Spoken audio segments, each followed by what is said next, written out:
So, hey everybody, my name is Seth Haynes. I am here from the Musician's Guide to Hustling. I am really super psyched to have Rob Knopper with us today. Rob is a percussionist with the Metropolitan Opera and a total audition whiz. So I get a lot of questions from folks asking about auditions and what should I do with this and that, and will be the first to admit that I know nothing about auditions because I've done very few myself.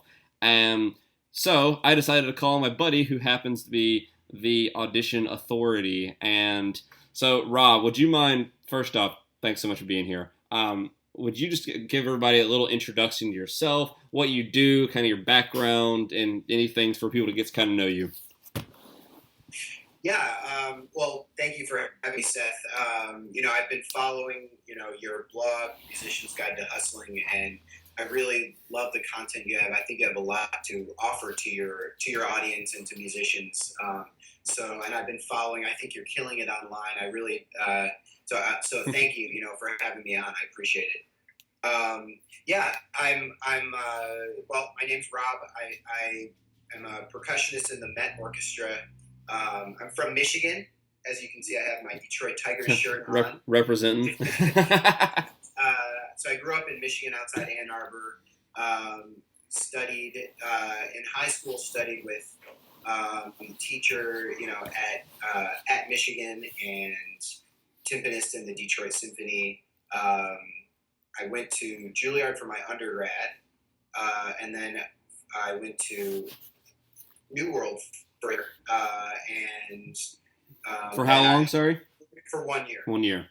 Yeah, which was an awesome experience. I can't recommend New World enough for people who are thinking about auditioning or getting serious, with orchestra playing. It's a pretty incredible place to study, it was a perfect place for me to to be my launching pad in terms of learning what I needed to, having time to practice, playing with awesome musicians, great music, and then after 1 year, I had my Met audition and got my job at the Met, and I've been there since 2011, which means that I've now been there for 4.5 years. Very cool. So, can we just jump in a little bit here? Actually, so you started out, you're from Michigan, Detroit area. Were you doing like youth orchestras and were you doing the kind of like summer festival thing for high schools and everything? When was that when your audition journey began, or was it in college? I mean, just for the sake of context of how long you were at it before you actually won. In different capacities, of course. Yeah, you're always taking auditions, even I remember going into my freshman year of band, and I was at my high school, my high school in Chelsea, Michigan, and I thought of myself as somebody who might be able to make the top band, right? But the edge. And so, at that point I wasn't practicing like crazy, but I was practicing a little. So I did this little placement audition for my high school band. And unfortunately I didn't get into the upper band at that point. So that was my freshman year of high school, and after freshman year, I ended up going to Interlochen, and Interlochen at that time had the This is for school, not for the summer program. No, it's just the summer program. Oh, the summer program. Okay, cool. Go to Interlochen for school. But I would say my sort of intensive audition experience started at Interlochen, because they had this cool thing. I don't know if you've heard of it. It's called Challenges. And no, I have no idea. Okay, it's awesome. Let me tell you about it. So it's gone now. They've done away with it. Right, but so what it was for a long time, and this was 2002, I guess it was. So what would happen is at Interlochen, there are two orchestras and two bands, and so just think of the percussion sections of each. There's 5 or 6 people in the top orchestra and the bottom orchestra, and same with band. And so at the beginning of the summer, you do a placement audition, and at that beginning of that first summer, I got last in the lower orchestra. And what happens is after everybody does their placement, you get ranked. So you're like first chair, second chair, third chair, etc. And right. And then below that in the second orchestra. And so what happens is every week, every person in those two sections is able to challenge the person above them for their seat. Okay. So every week you can, and so what they do is the teacher picks an excerpt. This sounds like the movie Drumline. Did you ever see that movie where they could like challenge to be on the drum line? I saw that, but it was too long. Every percussionist is like, God, I hate that movie. Oh my God. Nick Cannon is such a badass drummer, though. Anyway, the teacher, who's this awesome guy Keith, who was really inspiring to me as a young musician. Right. And other percussionists will know him also from New World and from teaching at Boston Conservatory and stuff like that. Sure.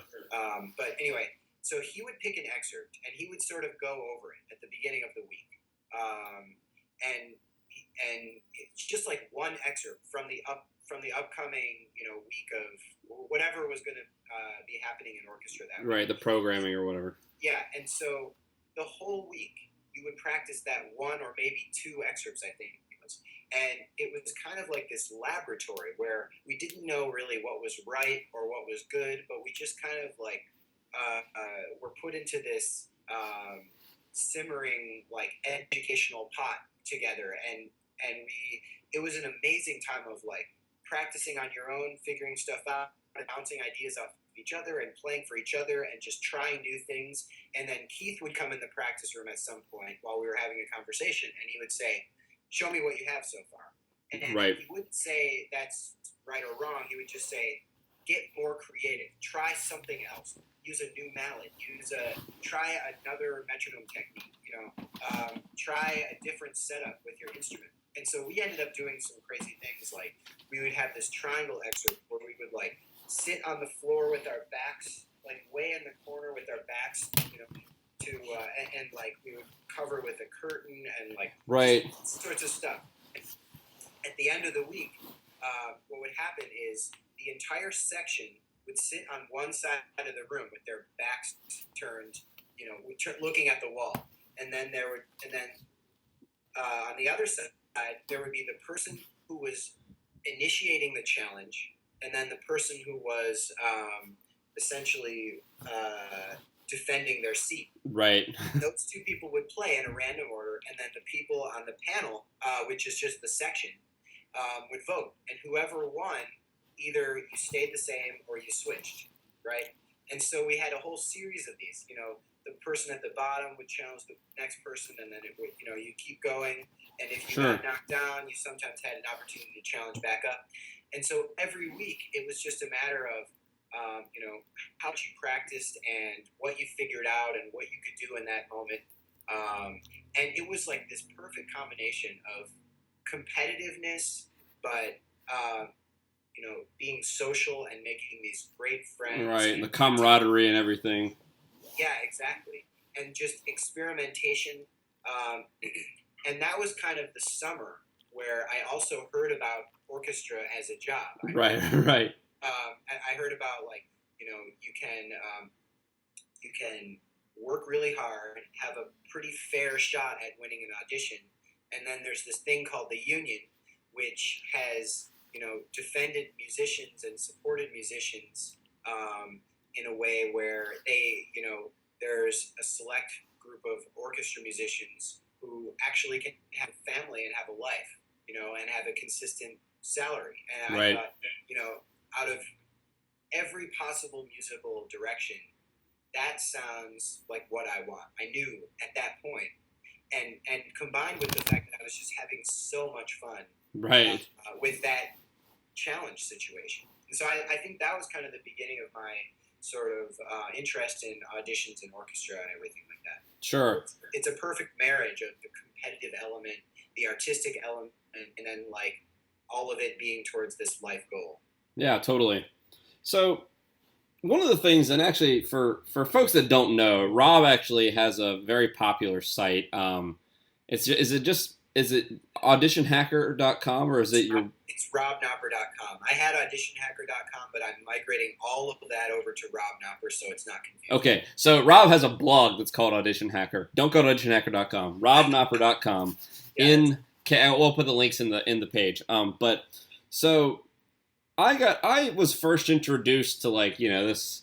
There aren't very many musicians out there in the world of the internets talking about in like a really just kind of public and very like human way, like some of the challenging things that we face as musicians. Like I talk about freelancing a lot, but Rob talks about like exclusively audition stuff and kind of everything that goes along with that. And so my first introduction when I was first starting to become aware of you and your work was your post. I think it's called "What to Do If You Get Rejected from Every Summer Festival."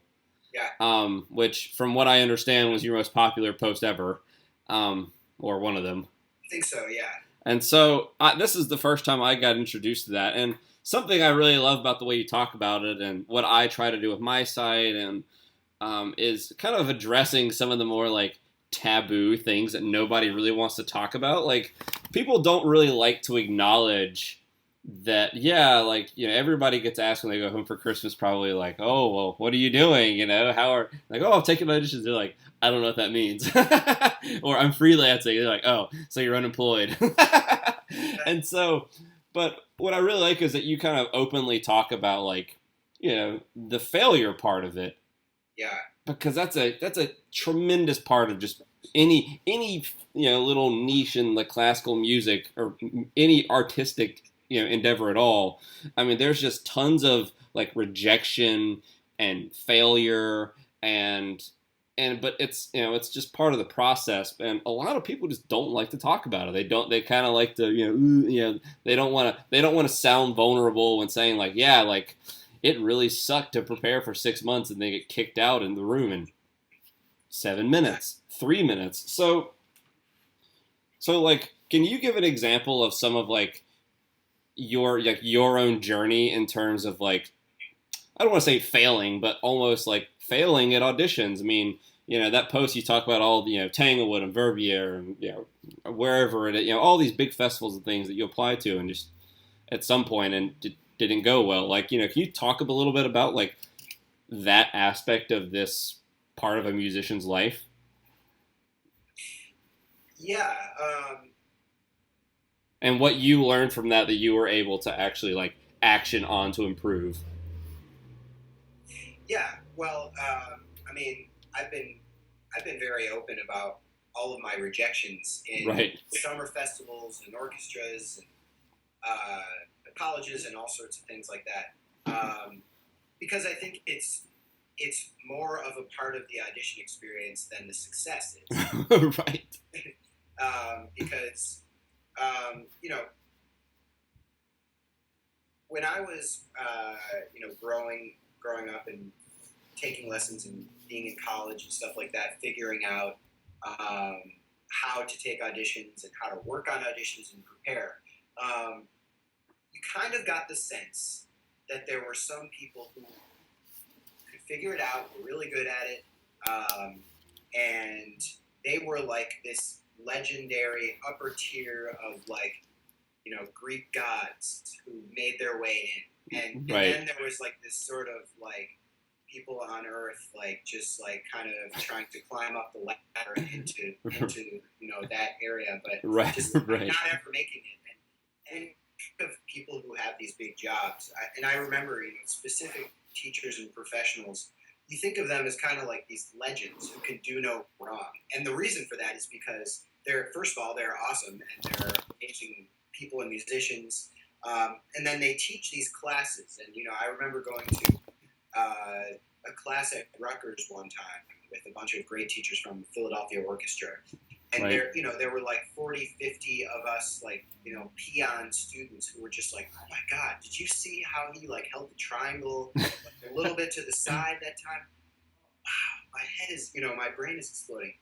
Um, and, uh, and and you think of them as these people who can do no wrong. Like there's this kind of tier of amazing, where you're just on the ground trying to like climb up to it, but you probably or may not ever get there. And it's really hard to see that they're actually, those two tiers are sort of connected, because while you're going through it, you climb up this ladder and then you fall down. And then find a different ladder, and you climb up that, and you fall down. So just for the sake of like making this really concrete for folks, when you say like climb up these ladders, are you referring to like trying this audition, like the Charlotte Symphony is holding a principal trombone audition, like going through the process and then not getting it, coming back down, and now Kansas City has an oboe opening, or the Met, or Honolulu or London or wherever. So like those little ladders, are those individual auditions you're referring to, or? Yeah, exactly. Like, but at first it's like, oh my God, the Huntsville Symphony is having an opening. Right. I wonder if they'll accept my resume, and if not, how can I still get into that audition? Like, I need to do everything in my power to like prepare myself and work hard and be ready to win that audition, and then you might either get invited or not. But basically, you come up with a plan, however concrete and effective that plan is going to be. You come up with one and you try, and then you start climbing, and then you get to the audition, and then you just fall all the way back down to ground Right. zero, and basically and then you're back where you started, and you're it seems like just as far as it ever did to get up to that that upper echelon, which is sort of the goal you're thinking of the whole time. And just so audition after audition after audition, you have hope, and you sort of you continue to look forward, and to look at the goal and think about the ways you can get there, and think about the different routes you can take and the different processes and actions you can take along the way. But over and over and over, you fall back down to zero. And every one of those falls, it just seems like it's harder than the last. Right. It takes a lot of maturity and professionalism to have a fall like that and not become emotionally drained and Right. disturbed about it. Because, the best professionals in the world take auditions and lose them. And oh yeah. Oh yeah. And so just to have that happen over and over to you is kind of crazy. It's not like there are some artistic endeavors where you work a little bit, have a little achievement, work a little bit more, have a little achievement. And auditioning is not really that way. Like, you can write a short story, and then you have a short story. That's your achievement. And then you write another one, and that's your achievement. And then you have this body of work that's slowly growing. If you have 5 rejections, that feels like nothing. It feels like you're absolutely, the worst person on earth, and you have no future, and you have no hope, Right. and everything like that. Oh yeah. And so that's the feeling you get over and over and over. And I think that is a feeling that every professional that I've ever known has had. Totally. And every non-professional I've ever known who's lost an audition has ever had. And that is the thing that connects us all, and so it's just a matter of, for us, it's a matter of understanding that even though an audition will end with one of those rejections, probably more often than not, the thing that we're working towards is not necessarily the goal or the success or the advancing or winning. It's building up your preparation, your actual work that you do in advance of the audition is what's going to affect the audition. And you're going to lose and lose and lose and lose until you find that magic, perfect preparation method that works exactly for you, for your personality. You've put everything together. You've addressed all the musical elements, whatever it is that's holding you back. You've iterated this whole process over and over, making tweaks on the inside. And it's hard for you to realize when you get the rejection that the thing you're working on is actually growing every Right. single time you audition, and that's the thing that it's just hard to see that when you're auditioning. Totally. Yeah, something that I think is, I mean, I think that what's interesting is that that's like totally 100% relevant to how I feel about, my own business, which is so funny because this idea of like rejection and this and that, like, it's so not specific to like even auditions. It's like, it's so universal. But a lot of folks don't really look at it that way. They look at it like, I either got it or I didn't. Yeah. And like it's this black or white thing. When really, I mean, at least the way that I try to really look at it is that like, okay, so what did I get out of that? Like, what little like thing can I take there and leverage that into something else? So, while it feels like, let's say I'm walking up I'm walking up 100 stairs, and at the top is the audition. I start at the bottom. Like the job is like here. So like whenever you start, you're here, and you get there and you fall, but you really only land on like the third step. Yeah. And then, but then you do it again, you come back down, maybe you're on the third step again, and then you do it again, like, oh, now you're on the seventh step, and it just kind of like, but you have to be able to take like, all right, well, why, like, how can I position this experience to be something, that I can really learn from, instead of like, so like I have a hunch that the thing that gets in a lot of people's way is their own psychology. With anything is the case, but for me, and just to put this in another context, I mean, I can't tell you how many times that I will pitch a client that I want to do work for, and I'll get so close. I think I get in the room, and it's like the third meeting, and I'm about to sign a big contract, and then poof, it's gone. And it just doesn't work out, but that happens. I mean, that happens to me. God, that happens like a couple times a month. It's like, it drives me crazy. But when you look at it in perspective, like, all right, well, now I know like 3 more people or now I have XYZ experience. Like, now I'm not starting from step 1 and the auditions here. Now I'm at like step 4 or whatever. So I think that's totally a good way to look at it. And and some people it takes them 20 tries to win that audition. Some it takes them 4. Some just never persist long enough to get there. And that's a thing too. And I would say, in terms of your experience having a conversation and trying to win a contract, it's the thing that you're gaining out of that is not just knowing a few people. It's having another experience of, okay, when they express a hesitation, I responded this way. Oh yeah. Express this hesitation, I responded this way. And so something in there can be improved, and I can alter it for next time, and I can remember that experience when they ask this next time. Oh yeah. This. Absolutely. And it's that back and forth, which I'm sure for you, as you get better and better and better, just like anything, you're going to have better things to say. You're going to have more effective things to say that are based on psychology and based on whatever the situation is, and the circumstances. Totally. Yeah, it's totally true. So while we're kind of leading to this, my next question in a way is, so what are some of like the biggest kind of misconceptions or mistakes people have, or mistakes people make when they are auditioning for orchestras, if there are any? Most common misconceptions or mistakes. And that could be part of the process, or like the actual how-to part of it. I mean, it could be. I think one of my pet peeves when I'm working with people for auditions is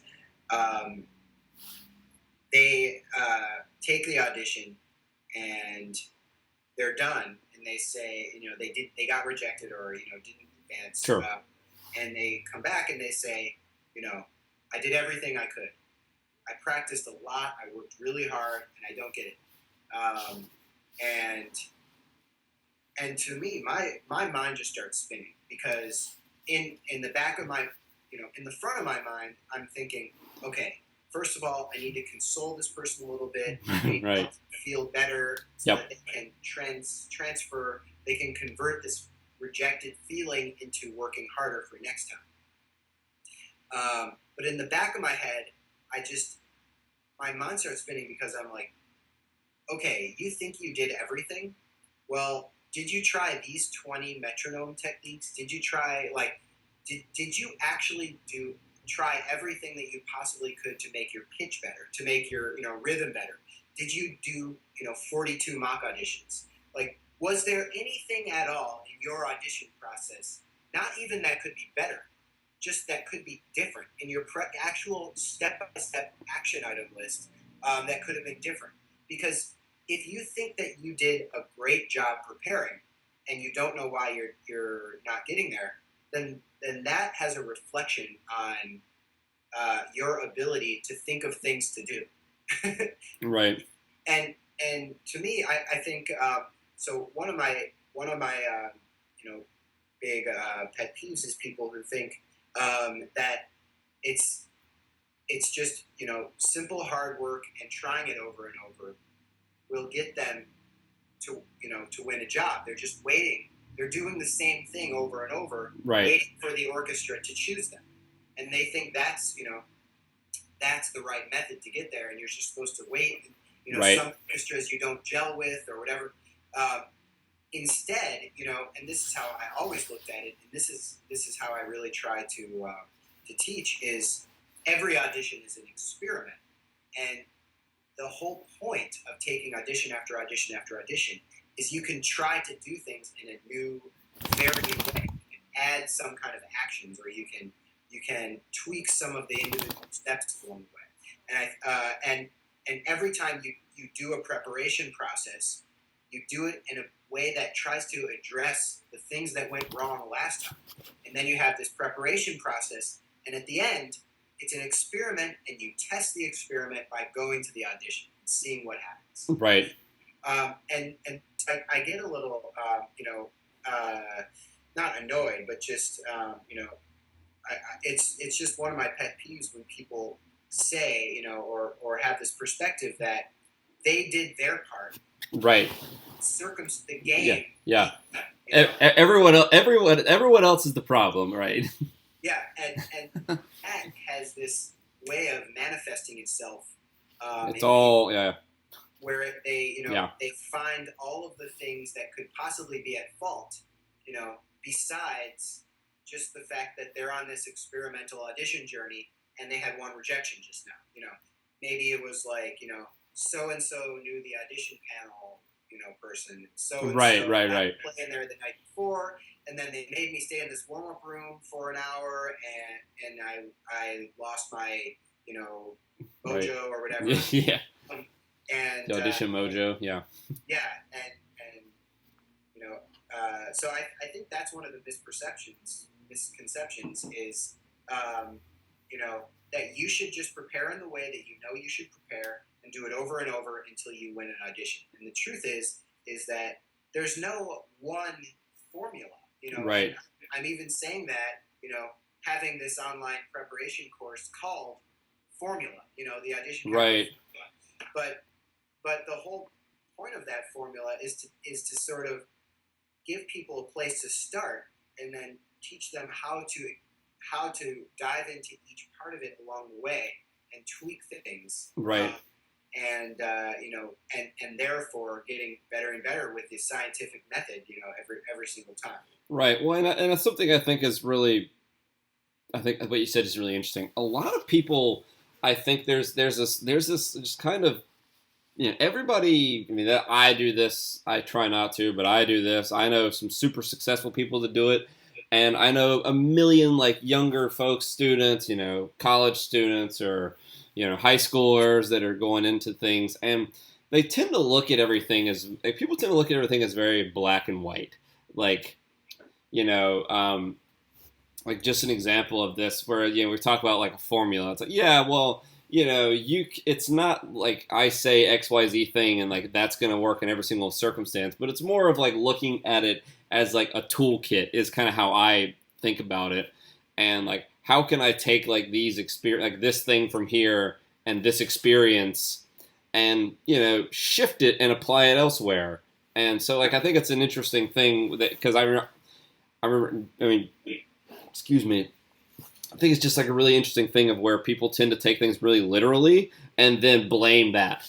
Like, and then like blame, like, like a poor workman blames his tools kind of thing. Like, they look at like this process, like, but I practiced for 3 hours every single day and did the blah, blah, blah, blah. Like, that's the problem. It's like, well, maybe that's part of it, but there's a lot of other stuff in play there. And I think it's an interesting thing, this idea of like, a formula to it, because like there is a method to the madness. Like the people that win auditions, like there's a reason that they did something different than you, and like it's like business and freelancing. It's like your job is to figure out what they're doing right, instead of just saying like, well, they did it because they went to Curtis or Juilliard or Colburn or wherever.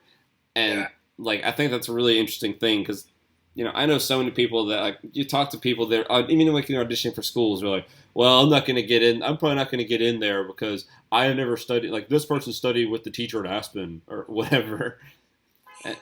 I know that you have a kind of step-by-step method of, working on getting into a freelancing scene. And, sure. Like, you have a method of, like, finding local people and knowing what to say to them. Do you feel like you have a formula that works, for you, or do you have a formula that's kind of universal? How did you get there? For like my own stuff? Yeah. Yeah. So I think it's what worked for me, but what's interesting is the way that I kind of come across my own like method is that, and not to get into the freelancing stuff, we're talking about auditions much, but the thing that I think is really interesting is it's so similar to auditions, and like teaching is similar here, where people, there's several like kind of core things that musicians tend to do. Like almost all of them do freelance work in some way, shape, or form. Almost all of them teach. And a lot of folks are looking to do the orchestral thing, or an equivalent is like auditioning for opera roles or a Broadway show or whatever. But so for me, and like the way that I kind of started crafting this is because I was looking around and I remember reading. I mean, there's a bunch of books on these topics. Not a bunch. There's a few books on these topics of like how to succeed in the music business and here, do this. But everything speaks in a very abstract way.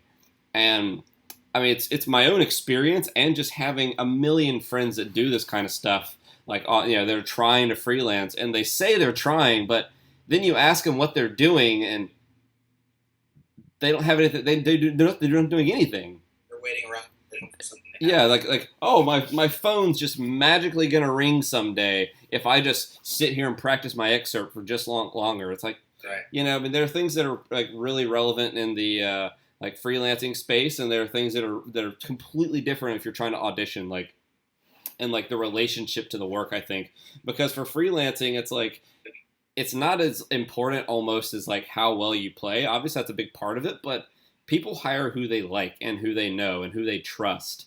And the fact of the matter is like, if I don't know who you are, like, I'm not going to hire you. Right. It's not like, and it's not a reflection on you. It's just a reflection on like, I like everybody else. Everybody has something they're looking out for, like, themselves or something. Like everybody's got a gig. And like, if you're the contractor, for example, this is something I just posted about recently that a lot of people really dug was, how to actually talk to contractors. Because at the end of the day, and this is super relevant to auditions, is that anytime there's like someone needs to hire an instrumentalist for an orchestra, whether it's a full-time gig with the, Chicago Symphony, or it's to like a pickup orchestra in like South Philly, it's the person hiring has a problem to solve. Right. And if you can position yourself as the solution to that problem, yeah, you're golden. And just to make that really concrete for folks that are listening. So if I'm like, let's pretend that I'm a contractor and like Rob is a random like freelancer that I've never met, I've never heard of, but he comes recommended from someone like, we'll say Don, Don Luizzi in Tempest in the orchestra. And Don says like, yeah, man, like, Rob's a heck of a dude. He's a great guy and he'll show up, he'll play well, and he won't give you any trouble. Like, you don't have to worry about him. Hired, sold, done. But then there's like students that like they ask, well, what should I wear? How do I get there? Like, how do I do this? What do I need to do? Can you send me this? I need a ride. And it's like, I don't want to hire you, not because you might be a great player. I mean, there are plenty of students that like Curtis where they're great players, but like, and this isn't specific to Curtis or Temple or anything, any of the Philly schools, but like students just tend to not really get it, and that like I have other problems than just how well you play if I'm contracting something. But to put this in the perspective of an orchestra, like the audition committee and the conductor, and please correct me if this is not correct, but like they have a problem to solve. They need someone that's going to show up and clearly demonstrate that they understand the rep, their role in the orchestra, how to play in time, how to play in tune. Like if I'm a principal horn player sitting there listening to an audition of someone playing second horn excerpts in Beethoven and their intonation is garbage, out the door, like I don't want to sit on top of that, like play high stuff. Like it's just not going to work. So like identifying what the other people care about is, I'm getting way off the rails here, sorry. But like if you can identify what the other person cares about and what they really, the problem they need solved, and then just straight up position yourself as the solution. That's how every business in the world works. It's how every like successful nonprofit, every successful freelancer or orchestra musician, like they have a problem to solve. Like they need to fill that chair. Right. You know, every week that goes by without a principal, you know, without like a concert master in an orchestra is like, that's a big deal. Like they need to fill the chair. And if you can be the solution to that problem, like you're hired. Like you're golden. I mean, right. I don't know if that answered your question. I got way off topic. But okay, what I like about that is that it makes the questions that you should ask not nebulous. The things that you need to know, not nebulous. You know, you need to know this, and you should say this in your interactions, and that's just something that you don't really. I never really got as a student or whatever. So, and I was always like kind of not attracted to the whole idea of like being able to say the right things and do the right things, right. The right personality. Sure. I think auditions are one thing that tries to cut down on as many unimportant things in terms of just music making and just focus on the musical elements as much as possible. Right. It's not perfect, but that's essentially what I was attracted to about auditions, because they, the person that you do all that interacting with is not on the panel. The personnel manager is right. All the questions. Totally. They don't sit on the panel. Yeah, totally. And that's a great example of like understanding the audience. Right. Like, your audience. So like if I'm auditioning, my audience is the section cello player and the principal flute and the percussionist and the concert master and the conductor, whoever's on the committee. Like, but if I'm freelancing, like if I'm a hired gun, then yeah, like the personnel manager is really important. If it's like, especially if it's like a regional orchestra where they're not flying, like they don't like, like the Philadelphia Orchestra, they'll fly in subs from their sub list that live all over the country. But if it's like let's say like something like the Princeton Symphony, which is a regional orchestra around the area. I mean, New York players play there, and Philly folks and people who live there, and like that relationship to that personnel manager is super different than it is to like the personnel manager of the Chicago Symphony or whatever it is. So we actually just kind of got on a really interesting little thing that I wanted to kind of see what you could share your perspective on. We were talking about like the committee. So what is something that, I mean, like I know that you've done some like audition stuff with the Met, like been on the committee for positions. So like, can you tell folks, folks that are watching, what is something that like literally, mail's here. I'm glad the dog didn't like run over there and start barking at the door. So, but what's something that like, what are some really like kind of standard things that like sitting on the audition committee for somewhere like the Met, like that's like a dream gig for like most people. Like, what are some things that everybody on the committee is always looking for, and what knocks people out immediately? I love this question, and I hope I can surprise you with the answer, which is, unlike most orchestras, I'd say one of my favorite parts about the Met auditions is that we are not allowed to talk to each other. So literally, besides, we can talk to each other before the round starts. What do So, you mean talk to each other? in terms of like after anybody plays, Oh, I we see. can't talk out loud about it. And even in the cafeteria afterwards, like we're not supposed to talk about the applicants. Right. So nobody's influencing anybody else's like. Exactly. Got it. There's no alpha personality Right. influencing. So just for context, like really concrete there. So like if someone's auditioning and playing and you're sitting next to the concert master and the conductor, neither of them who are like kind of like the leading figures in the orchestra, we'll say, or like the principal timpani or something, like those people can't like speak out, and like so therefore they're not necessarily influencing your opinion or the second flute player or the auxiliary horn player or whatever. So that's what you mean by you can't talk. Exactly. Got it. Exactly. And I know that some discussion happens in other orchestras. Sure. And it's interesting. It's an interesting idea to have no discussion because think about it. Like, if you discuss something, then you might bestow some kind of clarity or some kind of understanding, around, to other people. But you also might influence their natural reaction. Right. And Totally. interesting to me is in the way that we do it. You have 13 people on the panel, usually an odd number, and all you have are all 13 of those people giving their own fully formed opinion, isolated among, Right. by themselves. And when you finish that and you do the vote, it's not the collective opinion of everybody when they were able to influence each other, like on a jury or something like that. Sure. It's just all the individuals, which means that they have widely different perspectives.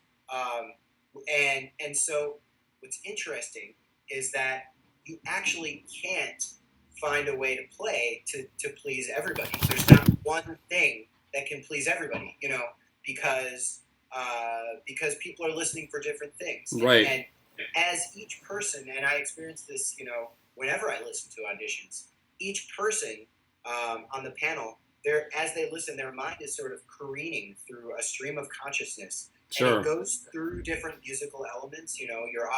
I'm often thinking about rhythm. I'm thinking about character and style. I'm not necessarily thinking about all those equally all the time because I have a human brain that, just doesn't work in a very structured way like that. Totally. And so the idea is you get a larger group of people, like for us it's 13.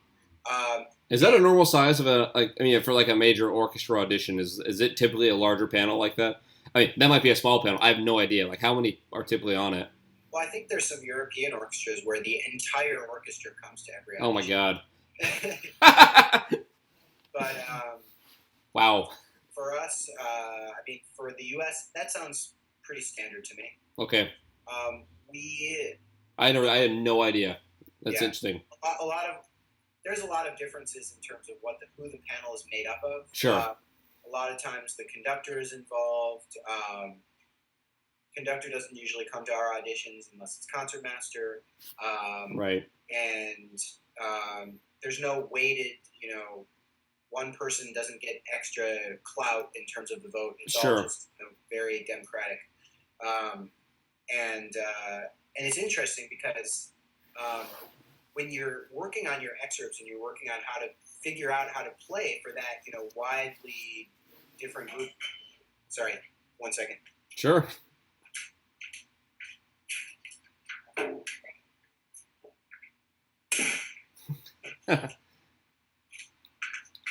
It's New York. We get deliveries. Yeah.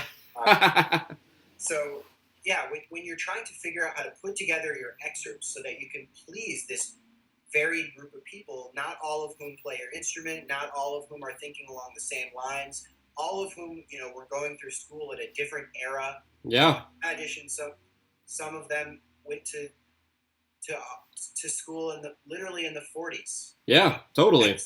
And some of them went to school in the 2000s. So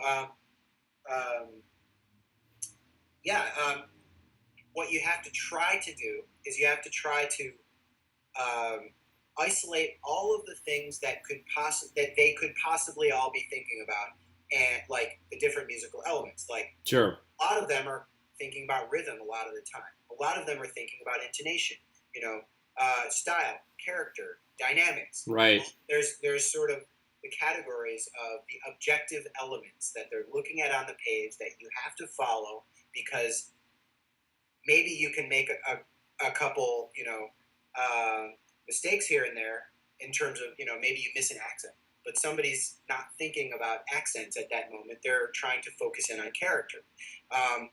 So you won't lose those votes, but you will lose the votes of the people who notice, and so you're trying to put together all of the objective elements that you possibly can. All the subjective elements, you have to try to evolve your excerpts into something that pleases the highest number of people, based on all of them having different personalities. Right. And that's why I always talk about mock auditions, because mock auditions are your way of crowdsourcing your excerpts. You go play your excerpts for somebody, get as many comments as you can, and do it again the next day, do it again the next day. And then you try to find trends, like out of these 10, right. 7 of them commented on my tempo for this excerpt. Okay, that's something that if I improve right. that, and I'm going to be more likely to please a cross-section of musicians anywhere. Not only the people that I'm playing for in my mock auditions, but it will also apply to this varied group of people on the panel. Right, totally. Yeah, that's really interesting. So, like, what are some of the things that are just I'm sure folks can guess, but like, what are some things that are just like so stupidly important that people miss, like when they go to an audition, to like prepare in terms of preparation, like the just things that people, it's like, dude, what are you doing? Like, really, you missed that part? Like, well, I mean, that kind of separates, I guess, the people that clearly know what they're doing and the people that are maybe less experienced, to put it a different way. One big issue that people have is some people are able to look at their excerpt in the big picture and make big phrases. Right. And when you think about the excerpt from beginning to end, a lot of the things make sense in that perspective. But then when you actually zoom in and look at it pixel by pixel, this note is not quite the right distance from this note. Right. It sounds a little messy. On the other hand, then you have people who only zoom in and look too closely, and they never are able to take a step back and make sure that their entire excerpt has the right character or the right style. And so it's a matter of being able to adjust your perspective from big picture and then zoom all the way into the tiniest details, and then zoom all the way back out, and make sure that at any level of zoom, as you're zooming in your camera, right, looks right. It sounds right. True to the piece and the context. It's matching your vision, whether you're talking about 1/16th note to the next 16th note, or you're talking about one piece to the next piece. Right. Sure. Yeah, totally. So one thing that I do want to make sure we hit, and we're kind of getting closer to the end here, is what advice do you have for folks that are preparing for multiple auditions? So there are people, this will probably be posted sometime in like mid to late January, when people are probably about to audition for like 3 summer festivals and grad school, and some people are maybe preparing for professional auditions. It's like a big audition season is upon us. So what's some advice that you would give folks that are preparing for multiple things, and are there different preparation things you would recommend for different kinds of auditions? Yeah, great question. How to prepare for multiple auditions. Okay, so this is something that I've done a lot of, because obviously, every year when you're an undergrad, at least me, I would audition for PMF, Schleswig-Holstein, Verbier, Tanglewood, and any other ones that would let me come and audition. Right. And maybe there was even a professional audition, thrown in there, or a college audition coming after. Am I frozen to you? Yeah, you are frozen. I was just about to say, are you frozen on your screen? I'm frozen on my screen. You've got a cool thing going on. Okay, I'll just speak with that face the entire time. I'll try to have it come through in my voice. Yeah. So well, Here's here, what let's do that. Let's do this. I will. I'm just gonna hit end real quick and then call you right back, and we'll just keep this stream going here. All right. All right. All right, folks. We're. Oh, it's gonna ask me to rate this. Cancel that. All right, calling Rob back. Hooray! We should be back. Hey, here we go. I missed the look, but that's okay. Anyway, you were saying, so we're preparing for multiple auditions. By the way, I like the banjo picture that you have on your Skype. Oh, I thought you were talking about the dog, because the dog's name is also Banjo, and he's sleeping right here. Hello. Yeah, so here's what I would do, right? So first you make a list of all the auditions that you want to take. Right.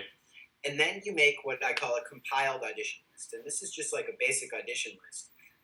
Except what you do is, you list all the excerpts that are in every single audition. And you basically put them all together and pretend that you're taking all of them. And then what I'll do is for each excerpt, I'll make a bulleted list of, Schleswig-Holstein calls, like, say, Lieutenant Kiji. Schleswig-Holstein calls for movement 1, number 1 to 2.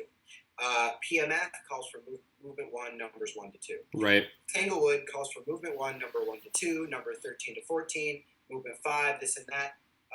And I'll go through and I'll develop my entire audition list with every excerpt and also what is asked for and how many festivals are asking for that excerpt. And what you're going to end up seeing is, maybe if you look over that and you see like, three, maybe a whole bunch of auditions have a pretty similar list. Right. Like 3 or 4 of those auditions have like, if you could just do those 3 or 4 auditions, your audition list is this big. And then add one audition, like, maybe the Tanglewood audition is just out of left field and totally crazy, and it increases your list, it doubles your list. Right. And so that's a good way to maybe decide on which auditions to take. If you want to get the best result, if you want to get the most out of the time you put in, you'd want to use, if you're going to work on one excerpt, it should be good for 3 auditions. Right. 6 auditions. So if you're short on time or whatever, that's a good way to figure out which auditions you're taking, and if you actually have enough time for all of them.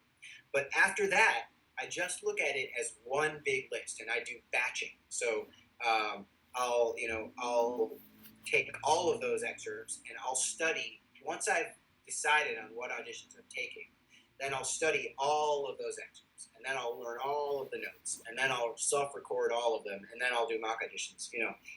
So that I'm not kind of like attacking one part of the list and then start the other part, so that I'm like kind of dividing my time between like researching some and work and self-recording some. I try to approach them all so that I can be as most effective as possible. So you just said something, it was kind of, that I thought was you were like reading my mind. I was gonna something I was about to ask is how much like audition prep time is physically like playing the excerpts, and how much of it is like listening back to recordings and making notes and following the Dover score or whatever it is. So because I think, from my experience, a lot of people are really like kind of like gun shy when it comes to recording themselves and then being totally just like, all right, I'm going to sit and listen to every single thing and make real notes and then go back and do it again and then fix 2 things every time, whatever it is. So how much time for you do you recommend in terms of this balance of like, sitting here like sawing on excerpts here or, and like researching and recording and listening back? Like, is there a kind of a balance that you have found to be successful? And the only way for me to explain the balance is to compare the different phases of my audition preparation. So it's not like on any given day, 20% is listening. Right, sure. I have one phase of time where all I'm doing is researching everything. I'm researching it to completion. Basically, I'm giving myself a set amount of time where I start and I end and I'm done, right? Which forces me to do all of it and to do the complete thorough version instead of just sort of considering that I'm going to do more later. And so if you look at the entire audition preparation period, which I call the audition term, meaning when you get the list all the way to the day of the audition, I usually set aside 1 week of focused studying. And in that time, I listen to all the recordings. I take all the tempo notes. I take notes on all the different possible interpretations. Recordings of yourself, or like recordings of like on Spotify or iTunes? Spotify and Sure. all of that. Trying to understand what the excerpt is supposed to sound like, or what you want it to sound like, and what tempo is standard, Right. what style of In the bigger context. Yeah. Giving yourself the background information. Got it. I do that for the entire list. Once I'm done with that, then I go to my note learning phase, which is for me phase 1 of my actual work. So now I'm in the practice room, and I'm using the metronome, and my goal here is to take all the excerpts from raw, where they start. Right. I've never learned them before, or whether I've learned them recently or whatever. They're all at square one, and I have to get them to the point where they're muscle memorized. I can trust myself to run through them anytime, anywhere, for anybody. All of the details of the excerpt, the accents, the different things, are muscle memorized. I haven't yet listened to myself. All I've done is learn the notes. Right. And so I do all of that at once, too. And that might take, months. That could take 2 months or something like Sure. that. Once I'm done with that, then I start a new phase of recording myself, where I just basically undress my excerpts, listen back to them, and address every problem that I could possibly find. So that's kind of the polishing phase, where I've muscle memorized all the details already, and now I'm trying to establish what the excerpt should sound like, and work its way up slowly but surely to get there. Right. And that phase, going through the whole list, might take a month or a month and a half. Sure. And then finally, I have my phase 3, which is mock auditions. And I already kind of mentioned that, where you're doing one full mock audition that's as realistic as possible, so you can give yourself the full experience of going through an audition from Right. beginning to end, and help you get accustomed to it, and to start making it feel like you can go on autopilot. And along the way, exposing your excerpts to others, and getting a lot of feedback, and putting them through this sort of daily iterative problem-solving process, where every day you play, you record, you listen back to the whole mock audition, you come up with as many tweaks as possible. Some of them you have to take back to the practice room. Some of them you just have to plan to do differently next time. And yeah, that's my phase 3 essentially. And that, I like to do 6 weeks of that daily, if at all possible. So in terms of the entire term, which was your question, how do you balance it? My ideal, practice term would sort of be maybe 1 week of studying, 2 months of phase 1, a month and a half of phase 2, and a month and a half of phase 3. That's like 5 months. So this is really like long game thinking. Yeah. Totally.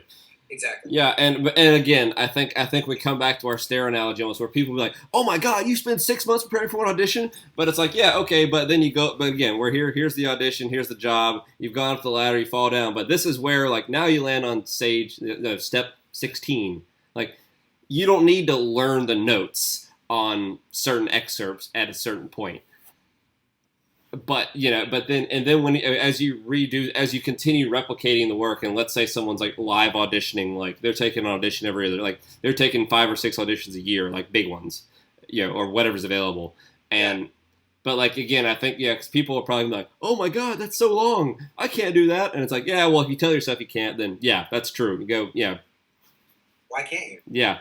That's a whole nother conversation. But I think it's an interesting thing, because like, I mean, I experience that with like freelancing and my own business that I run, in the sense that it's like, yeah, like the first time you do something is like like do something the right way. Like I've taken auditions. I could tell you right now that I didn't have a shot at all because like I didn't understand how to prepare. And while that's not something that I'm personally like pursuing, I think it's a really like valuable thing to keep in perspective for folks that are like, like someone that's about to finish their master's and is thinking like, okay, it's been 6 months. It's like, you've got nothing but time. Yeah.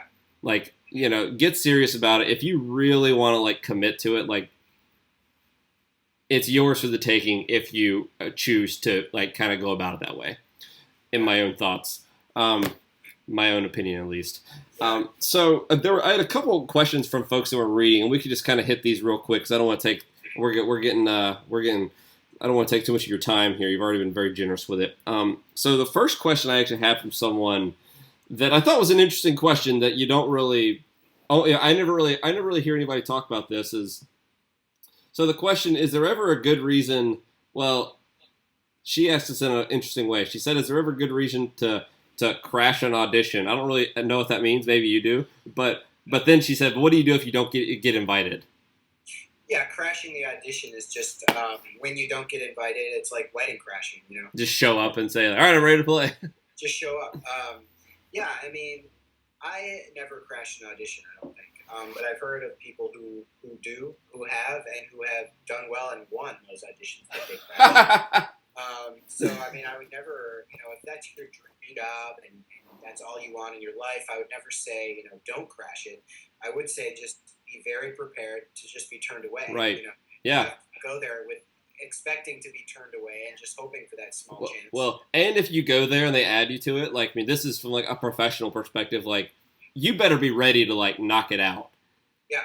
Like, don't show up somewhere half-ass the audition and then like, then fudge through Don Quixote or something. Like, don't do that. And then ruin it for anyone else who ever wants to crash it. Right. Right.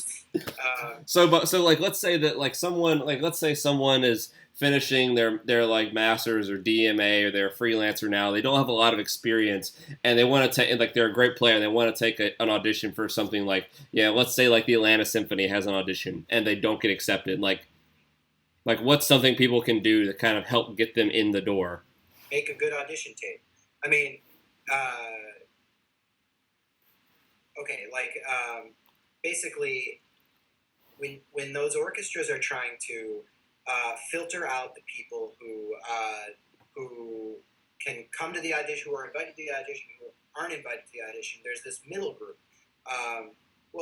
So I guess usually there's two groups. I guess there's you are invited to the audition and you're not, but you can make an audition tape. Sometimes you're not even allowed to make an audition tape, and that's just it. But most of the time you are, and they'll give a chance for anyone else. And the reason is because it's not necessarily effective for them to decide to listen to 150 people, knowing that 30 people are qualified. Right. So they want to invite 30 people who they know are qualified, who have proven themselves to be qualified. Yeah, they're defending their time. Yeah, but they also want to give a chance for the people to filter themselves out. So when they ask for the audition tape, that already filters out most of the people, because most of the people are like, yeah, I guess I'm not actually that serious. So maybe out of the remaining 120 that sent their resume, sometimes it's crazy. Only 15 will actually make a tape. Oh, I'm sure. And that's your way to get to the audition. I mean, if there's one or two here and there where you aren't allowed to make a tape for, or who you think have an unfair tape making practice, just wait till the next one. But basically, that's your way in. If you don't have a resume that gets you in now, then your way in is to make tapes. Right. Your other way in is to have experience by getting called to play 1 year or something, or having, basically you have a resume that gets you in or you don't. And there are particular methods like, you can appeal to the audition committee. You can have somebody recommend you. But both of those are kind of unseemly. Like, you don't want to beg to come to the audition. Right. You want to prove your value and then be invited to the audition. Yeah, absolutely. And you don't want to put a teacher on the line Yeah. to recommend somebody for an audition, because that teacher will feel like they have to because you're their student. Right. And the teacher feels awkward about it because it's not their orchestra. Right. And then when they call, the person on the other line feels awkward about it because they don't want to like disappoint the person who they're talking to, but they just can't be inviting people willy nilly. I mean, Right. It's your job. If you're holding an audition, it's your job to make it fair, but also, you have other considerations like time and stuff like that. Oh yeah, it's not free to have the musician sitting there listening to a million people. Like, yeah. And it's not even that valuable sometimes. Right. But every orchestra does that in a different way. So, but if you're having a problem getting invited to an audition, I would just say work on your audition tape skills, and then you'll start getting invited. Right. If you have a badass audition tape, you'll end up getting invited to an audition, and you'll also get a lot better at your excerpts along the way. Right. Yeah. Again, it's this long game kind of thing, and it's that method is way more effective than trying to figure out who to talk to or what to say and right. Who to appeal to stuff. Right. Although I think there are some probably effective methods there. Those are just not my favorite ways of getting done. I like self-improvement. Yeah, totally. Well, and something that I think we should kind of call it here, but the last kind of thing I think is worth really mentioning. We're talking about like, oh, if you don't get in, like send a tape, and how few people actually do it. Yeah. I mean, because this is something that comes up all the time, and it actually. I mean, I remember this was first kind of pointed out to me a few years ago by an entrepreneur that I follow a lot. He was talking about on his blog. His name's Ramit Sethi, and he's someone that I follow like religiously, his work. But he was talking about like how people don't even how most people succeed because they never even give themselves the chance to succeed. And so that whether that's applying for a job, an audition, pitching somebody, this is what I talk about in freelancing is like the reason most people suck at freelancing and don't know anybody is because they never bother to say hello and ask and introduce themselves. Which is, so how many times, do people look at auditions and say, oh, well, I guess they're, they want a tape and I'm not good enough to send a tape, so I'm not even going to try. It's like, yeah, well, if you say that, then you're right. And, it's probably for the best that you're not wasting their time. And so it's a funny thing of how few people succeed or how many people do not succeed because they just straight up don't give themselves even the chance to do it. And it's so fun. And that's applicable to like anything, but it's especially interesting here with like auditions because hell, if it were me and kind of my own kind of like state of mind that I have now with like how I approach things and how I just there's a reason my website is called Musician's Guide to Hustling. Like I knew nobody when I started out. I didn't know anybody. But the really interesting thing was that I kind of figured out that if I do things that no one else is doing, like it's a lot less crowded there. This applies to auditions because people just don't apply. And, sometimes I think people be surprised how few people actually try to audition for some things. Yeah. And, again, like, even if it's sometimes you'll go I remember the first audition I went to actually was for the Princeton Symphony. It was second horn job. And I remember walking in, I was like a sophomore, I was like a junior in college. Like it was a great experience to do. It was really good to do it. And I remember walking in, looking around, like there were a ton of people there. I couldn't believe it. This is this is a small gig. It's a regional, like kind of part-time job. It's actually a great orchestra. But it was just, I couldn't believe how many people were there. And then I remember talking to someone who was auditioning like a regional audition for something. And they were like, yeah, there was almost nobody there. It's like, yeah. Wow. What do you know? Because you never know. And when you count yourself out, you immediately take away any opportunity you have to, succeed, whether that's with auditioning or freelancing or, applying for a job and anything. It's so true. Um, cool. Well, Rob, man, I really appreciate taking the time. You've been very generous with your time. For you guys that are watching this won't have a clue, but we're actually recording this on Christmas Eve. So Merry Christmas, everyone. But so that's what Rob and I have going on. We're sitting here talking about auditions. So, but anyway, Rob, thanks so much. For folks that want to find you, where can they learn more about you and what you do? And I'll link to all this stuff so you can just. Yes. Well, here's what you can do. You can go right to the front page of my website, robknopper.com, and then right there, front and center, I have this. It's basically an explanation of the audition preparation process that I sort of outlined today. It's called the audition cheat sheet. It's a 5-step guide where I sort of break down each item along the way, and you can just download that and kind of peruse it and maybe use it to come up with your own audition plans. And then the cool thing is that when you download that, you'll get more information after that about different blogs and different audition tips. I have these kind of emails that go out about audition tips and things like that. And just for anyone that's wondering, that's all like totally free. It's all just straight, like it's just straight you spreading knowledge. There's no like, it's just because it's the right thing to do. It's that's right. And so I think that would be the best place to get started. And I'd love to connect with anybody who's listening to this, and hopefully that can be helpful for your audition process, preparation process. And one last thing. What is your Facebook group called? Right now, it's called the Audition Hacker Facebook group. But I think I'm going to change the name. I'm going through kind of a new year, new look thing for this coming year. So I haven't official. I'm not going to announce what the name is yet. Not here. Sure.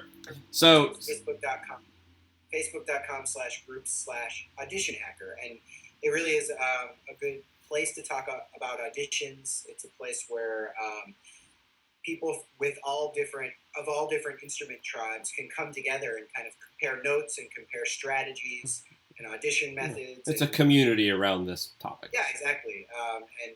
And you can get feedback from other people and ask questions. And I sometimes do audition questions of the day, right? And things like that. And what I really like about this is like there's nothing better than having like a like-minded community to kind of bounce ideas off of, which is what Rob has on that group, which is really great. Anything else you want to share with everyone, Rob? While you've got the floor here. No, I think I'm good. Yeah, thank you. Great. I really appreciate you having me and doing this interview. And I'm really excited to see what else your blog has to offer. And I've downloaded your free download, and I'm on your email list. And I think you have a lot of really awesome stuff to offer. And anybody who's watching should check out the stuff that you have on your site and everything like that. So I didn't tell him to say that, by the way. Yeah. Great. So I'll cut it right there. Okay. Cool, dude. Man, I really appreciate you taking the time here. I really do.